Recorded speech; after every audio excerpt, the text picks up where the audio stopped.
Esta es una primera parte de elementos básicos que después nos van a permitir desarrollar una crónica de los eventos más importantes de la historia forestal de México, pero antes de empezarla habría que llegar a un entendido sobre ciertos conceptos básicos y cierta forma como vamos a ir organizando estos recuentos de la historia forestal mexicana. Entre las premisas que vamos a seguir a lo largo de los diferentes capítulos históricos existe la noción de que la historia forestal se mueve a través de épocas, como lo han definido los diferentes cronistas. Cada una de las épocas coincide en una lista muy específica, diferente de los mismos criterios, y eso hace posible una separación bastante cómoda de los avances que se dan de una época hacia la otra. Y de entre los elementos que los hacen distinguibles, en primer lugar tenemos a la organización institucional de normas y leyes, que suele ser la parte que le ha dado nombre a la época y que están constituidas a partir de ciertos elementos teóricos de innovación, casi todos ellos venidos del extranjero, aunque hay su buena parte de componentes nacionales. Estas ideas abstractas son el corazón de lo que ha constituido la enseñanza, tanto formal como la enseñanza que se da en los ciudadanos y la difusión que se hace de los asuntos forestales hacia el pueblo, a la vez que constituye la fuente de ideas que toman los investigadores para realizar su trabajo. Nótese que en el caso mexicano los investigadores casi nunca han participado como fuentes de innovación, más bien estudian los procesos que ya están dados por la innovación que viene de otras fuentes. Uno de los elementos que ha movido la historia es la forma en que los pequeños predios, tanto ejidales, comunales como pequeños propietarios, siendo legalmente restringidos por la ley agraria, pues tienen que organizarse para alcanzar las escalas que hace viable la producción. Y esto genera una serie de opciones que con los años han ido cambiando. Eh, y en su caso va dando lugar a ciertos componentes dasocráticos de organización del territorio en términos de las áreas de corta y de las relaciones administrativas hacia los programas de gobierno. Los lugares que tienen recursos forestales comerciales necesitan ser designados para un fin, para un objetivo, casi siempre de producción comercial, pero cuando no lo es, hay otros fines como los de conservación o los de tipo de recreación o de algún otro tipo de uso, y este señalamiento genera una clasificación de tierras que a veces tiene un componente legal también en función de la zonificación que establece obligatoria por razones de ordenamiento territorial o cualquier otro tipo de designación como serían las áreas legalmente protegidas. Para cada una de las clases de tierra es posible elegir de la lista tecnológica una serie de elementos de silvicultura y manejo que hacen posible designar regímenes y programas para obtener los objetivos que se hayan establecido para ese lugar. Esos objetivos tienen que estar vigentes y deben ser viables en función de la operatividad que está dada por las capacidades tanto técnicas como económicas de la maquinaria, del sistema de caminos y la tecnología de la extracción, los aspectos logísticos de programación y los arreglos comerciales de compraventa de productos y servicios en función de que cierta industria establecida pueda requerir algún tipo de materia prima de cierto monto en cierto lugar, con ciertas especies, para los productos que el mercado le pide. Y por supuesto, estas demandas históricamente han ido cambiando y van coincidiendo los cambios con el avance de las épocas históricas forestales. Finalmente, todo esto se constituye en algún concepto que algún historiador define como identidad de esa época, y esa identidad cultural le da una atmósfera específica, distintiva, que hace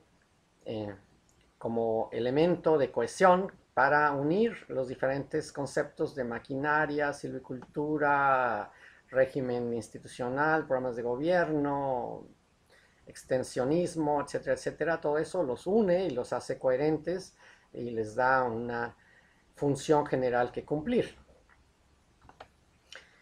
De entre los muchos que han escrito sobre historia, hay algunos que sus ideas han configurado elementos que se han vuelto permanentes y de los cuales he tomado lo que se va a presentar más adelante. Los principales cronistas de los que hemos de aprovechar estas ideas, a mi gusto, son León Jorge Castaños, Hugo Manzanilla, Francisco Javier Jerusalem, Jesús Beruete y Miguel Caballero, todos ellos profesionales de la dasonomía. La historia que se va a narrar necesariamente está vinculada con la historia general del país, y en la medida que podamos hacer estos puentes entre los eventos forestales con los eventos nacionales, es más probable que encontremos explicaciones y encontremos los hilos que van uniendo las épocas y los motivos por los cuales una época avanza a la siguiente, como lo ha planteado en su trabajo de historia forestal Jesús Beruete. Mucho del material no está accesible al público porque son materiales de poca circulación, como el caso de los congresos y de las actas de algunos eventos. Algunas veces han sido conferencias y sobre todo se recurre a mucho material como los programas de manejo y otros trámites documentales que han estado documentando una serie de innovaciones, y mucho de esto hemos tenido la fortuna de varios colegas estar coleccionando estos materiales, y a partir de ellos es posible hacer una reconstrucción mucho más detallada y completa de los recuentos históricos. La línea de tiempo que vamos a seguir en las épocas forestales podría empezar muy atrás, desde que se utiliza el bosque, pero el bosque existe antes que la gente, entonces hay una cantidad ilimitada de tiempo que podemos estudiar, pero para los fines de solamente circunscribirnos a la actividad sistemática, tecnificada, intencional, a través de labores de cultivo dirigidas por profesionales en instituciones y empresas dedicadas al bosque. Eso básicamente nace en el siglo XX, y en el caso mexicano la primera ley forestal es de 1926, a partir de la cual inicia la primera de las épocas, que es conocida como la postulancia, por el hecho de que los servicios profesionales eran semejantes a los de la medicina o los de el derecho, donde el profesional libre, en este caso el dasónomo, ofrecía sus consejos a los que deseaban realizar aprovechamientos, que rara vez eran los dueños, casi siempre eran los industriales que estaban buscando alguna forma de obtener materia prima que le pueda vender los dueños de los terrenos. Estos arreglos tan casuales y tan fuera de territorio, no, digamos, un solo forestal podía estar trabajando en cualquier parte del país, generalmente eran bastante caóticos, y los resultados, aunque estaban fundamentados en una serie de conceptos teóricos europeos, no eran completamente del agrado del gobierno o del gremio forestal, y debido a las quejas de desórdenes donde se mezclaba la actividad forestal comercial con actividad ilegal o con desmontes, pues hubo necesidad de promover algún tipo de integración, que en este caso dio lugar a la creación de unidades industriales, que también eran, en este caso, empresas privadas, pero ya inversiones cuantiosas, casi siempre originadas en el lado de transformación, y a partir de eso se les asignaban zonas de abastecimiento en exclusividad para poder desarrollar las escalas de producción y poder utilizar la mejor maquinaria y la mejor tecnología disponible en ese momento. Las unidades pues operaron con mucha eficiencia desde el punto de vista de negocios, y eso les hizo descuidar los asuntos sociales, donde la gente empezó a sentir que ellos eran, me refiero a los dueños de monte, eran el eslabón más débil de la cadena de producción,